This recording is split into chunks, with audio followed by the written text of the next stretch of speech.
So far, we have only looked at vectors on the xy plane. Now we're going to continue by looking at vectors in the xyz space. But in order to do that, we have to become familiar with how to work in the xyz coordinate system. All right, so this is vectors in 3D. We've only looked at vectors in 2D. Now we're going to look at vectors in 3D. Okay, so if you think of the xy plane as the floor of your room, and think of this as your y-axis, this is your y-axis, this is your x-axis, the xy plane is the floor. Now if you want to move to the ceiling, then you have to move along the wall.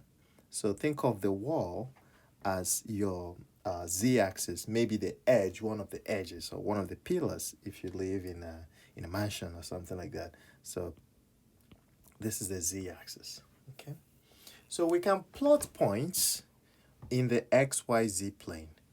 But before that, let's look at what we call the right hand rule. So I'm going to draw like a hand. This is a thumb, and no. Let's look at this as the thumb, and these are your fingers. This is the first one, second finger, third finger, and this is your pinky. Yeah, I suck at drawing. Pardon me. All right. So this is your right hand. So this is called the right hand rule. The right hand rule guides you on how to envision or how to imagine the XYZ coordinate. So this is the this is your thumb is your Z, is a Z, points towards Z. Your arm here points towards think of your arm as Y, right? And then this, your fingers that are curving out, is the X. So if you do this, let's use another color. So if we have that, and that, right? Maybe we shouldn't draw it on top of it. Let's do this, and that. So this is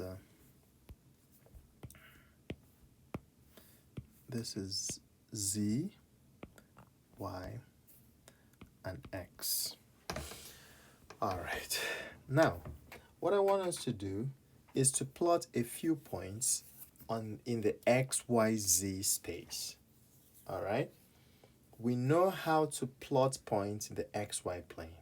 So if I want to plot a point, so let's just call it an example. Examples.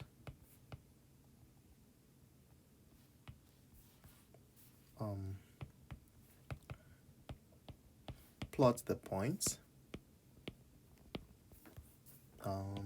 Let's do 2, 1, 3, and then let's do -1, -1, 2, and -2. All right, these are not vectors, these are points in the XYZ space. Okay, we know how to plot points in the XY plane. Now these are the coordinates. So the coordinates looks like this: X coordinates, Y coordinates, Z coordinates. All right, so this is our X coordinates, Y coordinates, Z coordinate. So let's go in here. On the X coordinate, we want to be at 2. So this is 2. The Y coordinate, we want to be at 1. So let's do that first. Let's do those first, those two. So if we trace out, assuming we're on the floor, so this is where we're going to be, all right, in the XY plane. Now we want to move up 3 units.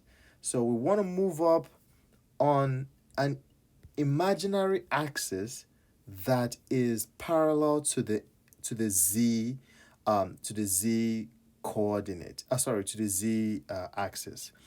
So let's get this imaginary axis. I'm gonna do it in yellow.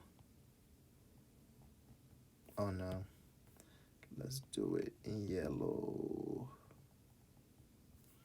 Okay, so, and then we're gonna go up 3 units on this imaginary axis in the same scale as the same interval, the equal intervals of that are equal as that of the z-axis. You see what I mean? So from here to here, sorry, from this point to that point, we're going to move from here to here. All right. So I hope you can see. So this is 1, that is 2, and that is 3. Okay. So this is our point right here. This point is 1, 2, and 3.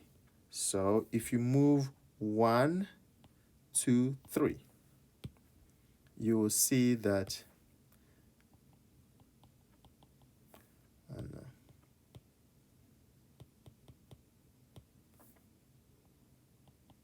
okay. So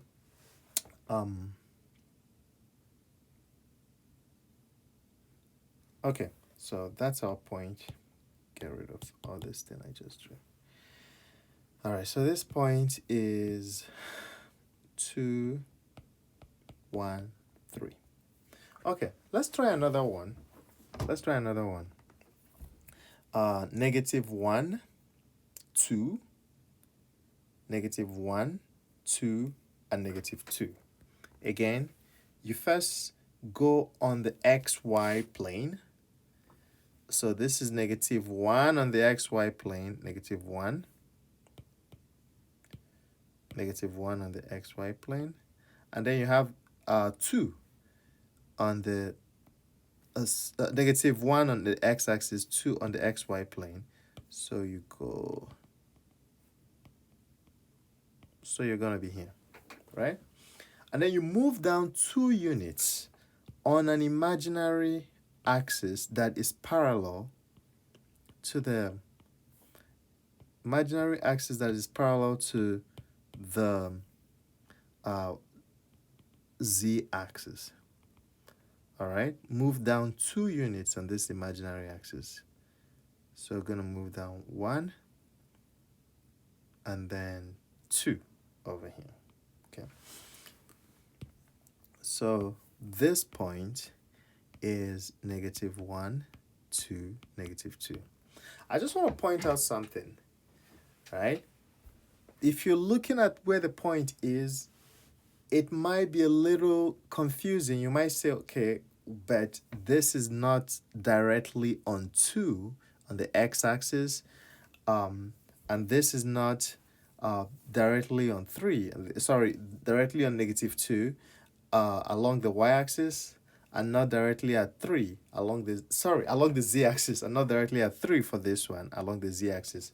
We have to consider perspective, right? We can, if we go right on 3, then that means it will violate the fact that we're looking at the xy plane as our floor. So think about that. That's why you have to imagine your imagine an axis, an imaginary axis that is parallel to the z-axis. Okay, now there are planes, there are what we call coordinate planes. Okay, this plane, the xy plane, is the still the xy plane. So if you shade, if you have, this is the xy plane, the floor is the xy plane, one of the walls is the xz plane. I'm sure you can see that. So for instance, if we build this wall, not the Trump wall, but a wall we're gonna build here. So if we continue, get this parallel, this imaginary wall over here, and is an infinite wall.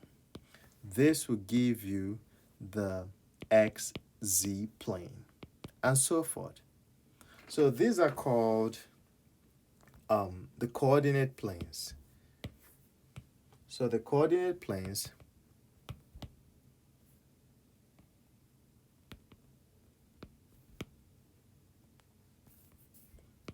are the XY plane. You can begin with the XY plane, the XY plane, the XZ plane, and the YZ plane.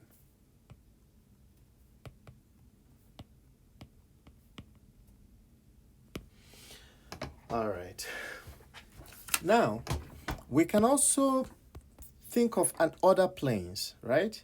Assuming we get a plane, we shift out this plane, the XZ plane, to cut across the point y equals 2. So what am I thinking? What am I saying? So if we cut across, if we get a plane that just cuts across here like this, think of a wall that's parallel to the XZ plane and cuts across a 2, right? That's also a plane. So we can think a question could be,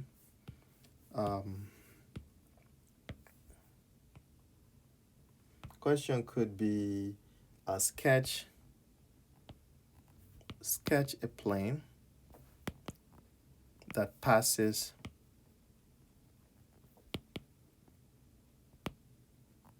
or what is the plane? Or actually write the equation. Write the equation of a plane that passes through y equals 2 and is parallel to the XZ plane. All right? Sketch this plane.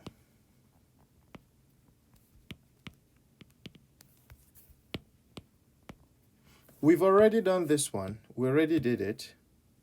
We already sketched it. That's our red plane over there. All right? We sketched it. It passes through y equals 2 and is parallel to the XZ plane. Now, the equation of the plane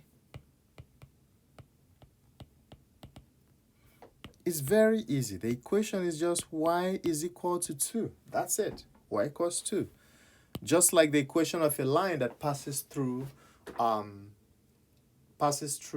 the point y equals 2 and is parallel to the x-axis, it's just going to be y equals 2 if we're dealing with 2D. But in this case, we're dealing with 3D, so it's going to be a plane that passes through y equals 2 and is parallel to the XZ plane. All right. So,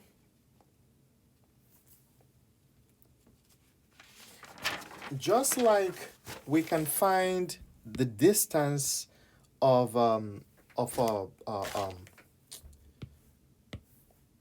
length of a line in the XY plane, we can also find the length of a line in the XYZ space.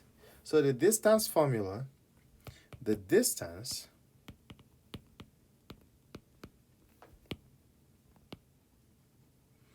between the points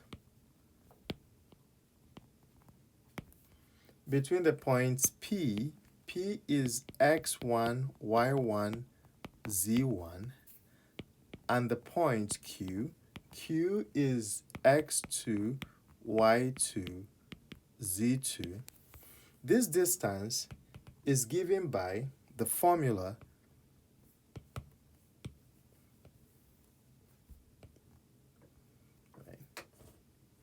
given by the formula x2 minus x1 squared plus y2 minus y1 squared plus z2 minus z1 squared, and then you find the square root. Okay, so that's the distance. Now let's think about it graphically, geometrically, if you may. So this is our z-axis, this is our x-axis, this is our y-axis, right? Y-axis. Okay, so this is y, this is x, and that is z. Okay, so if you have a point, assuming you have this point P, and then you have this point Q, okay, you want to find the distance between both of them. Okay, that is how you find it. So this is x2, y2, z2, and this point is x1, y1, z1. Okay, now we might also be interested in finding the midpoint. So the midpoint will be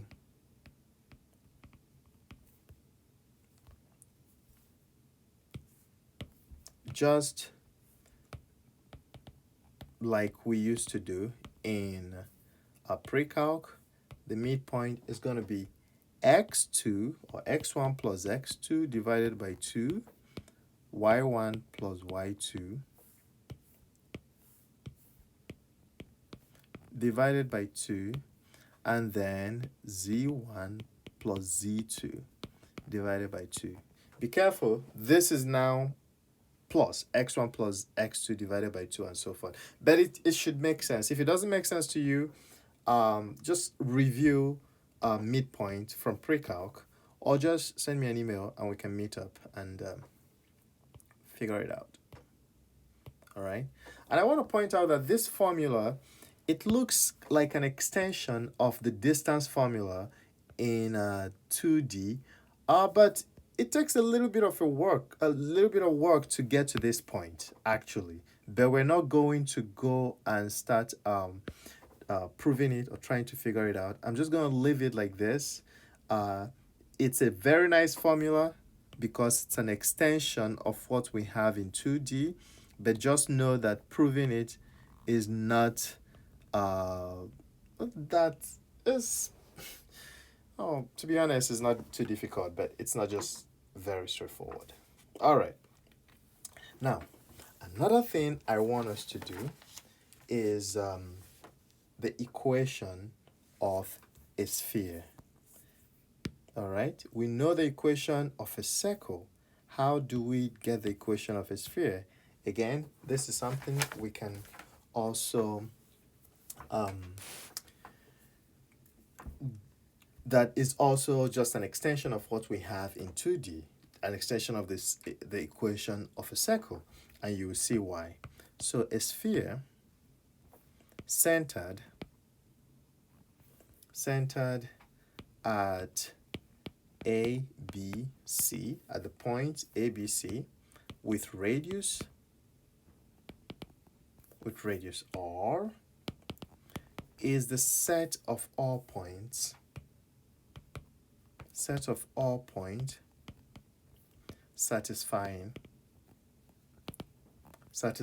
the equation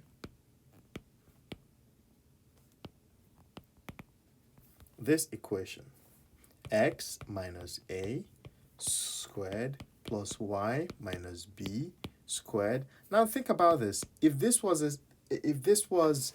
we're talking about a circle in 2D, and we have the radius of the circle and we have the center as a and b, then the equation would just be x minus a squared plus y minus b squared is equal to r squared. But now we have a sphere, so the extension is just to include the z component, z minus c squared. So this is the equation of a sphere. All right. Now we know what a sphere is. Let's think about it as a a ball, like a solid sphere. All right. A solid. Let's think about it as the shell of.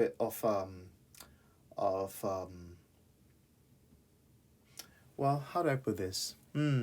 Okay, maybe when I give you the next definition, you see what I'm trying to explain, or it will make my explanation easier for me. A ball centered at A, B, C with radius R is the set of points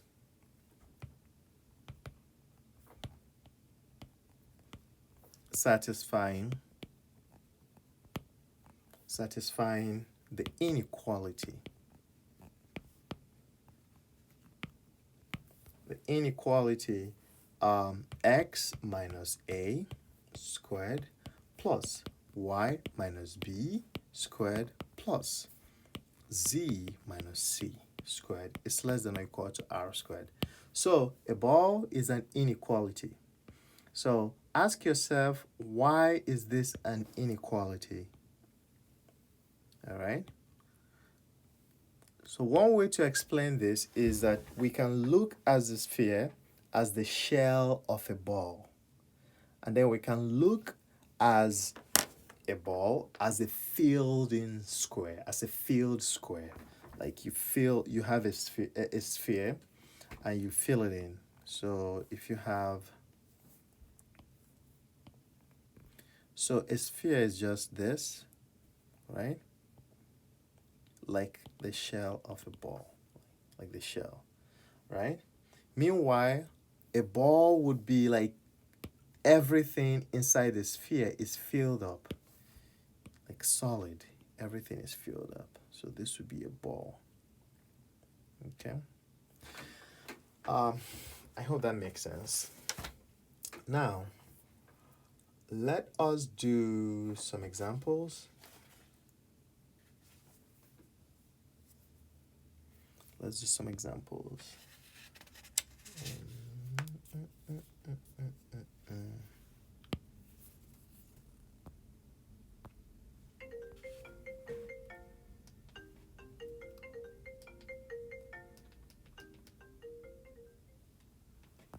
All right, so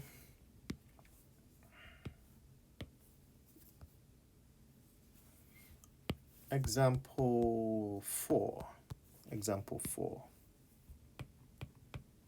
Now let's consider the point. Consider the points.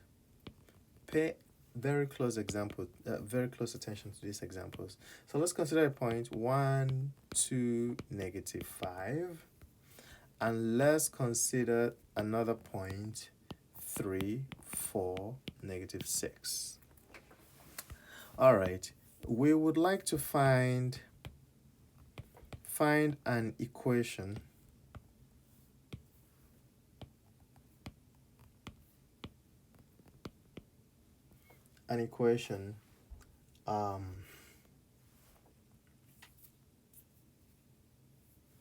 of the sphere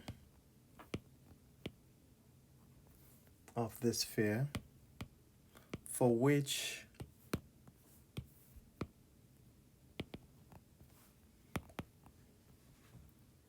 the line segment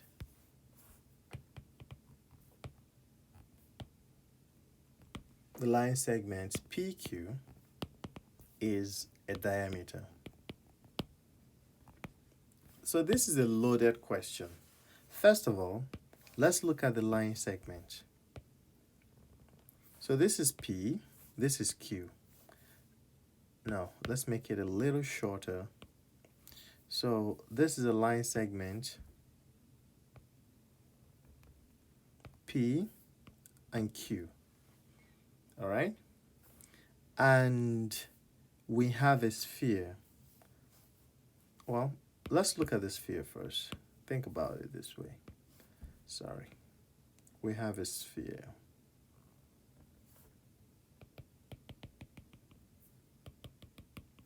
We have a line segment P and then Q. And the line segment turns out to be the diameter of the sphere. So that means we have to look for the midpoint of the sphere, right? We have to find the midpoint of the sphere, of the line segment, to give us the center of the sphere. And then we have to find the radius of the sphere, all right? So we have to find the length or the magnitude of the line segment, okay? So first of all, we need, what do we need? We need, for this problem,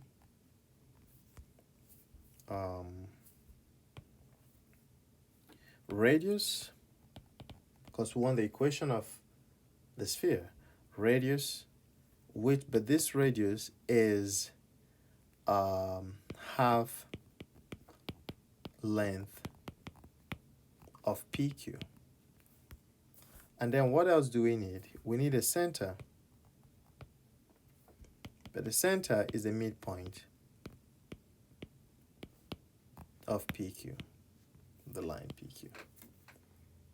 And then we go from there.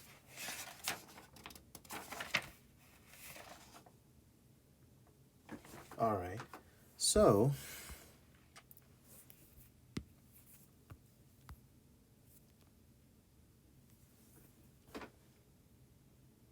let's find the length of PQ. So we're going to find PQ, the length, which is the square root of, remember, it's going to be x2 minus x1 squared, x2 minus x1. So you go here, let's see, this is our x1, y1, z1.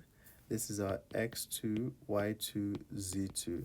So x2 minus x1 will be 3 minus 1 squared plus 4 minus 2 squared plus negative 6 minus negative 5 squared, right? Okay.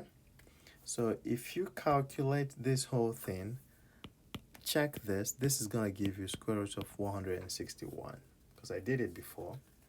All right. So that our radius is going to be just half of square root of 461. Now, let's look for the midpoint. Midpoint of PQ is going to be the point 1 plus 3 divided by 2, right? 4 plus 2 divided by 2 and negative, I guess, I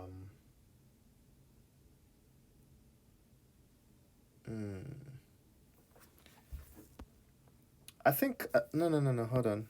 I need to correct something. I wanted 5 here. That works. Okay.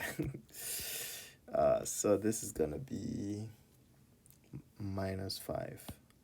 Just minus 5. Sorry about that. And this is gonna be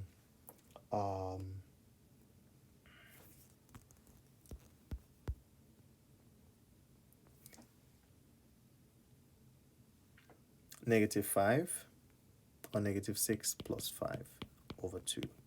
So this will give you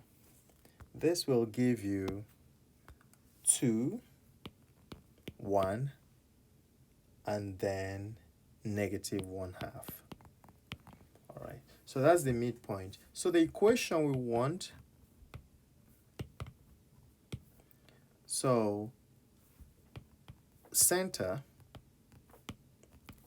of this sphere is 2, 1, -1/2, and radius of sphere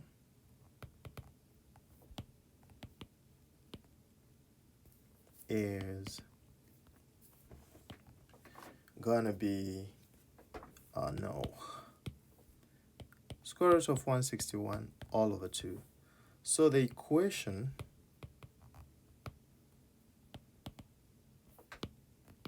of sphere is x minus 2 squared plus y minus 1 squared plus z minus -1/2, which is plus 1/2 squared, is equal to 1/2 is equal to square root of 161 over 2 squared. So this is your equation. You can simplify it a little bit. This would just become 161 over 4, but we don't have time for that. All right. I think we're gonna stop here in this video. We'll continue with the discussion in class. All right. I'll see you in class.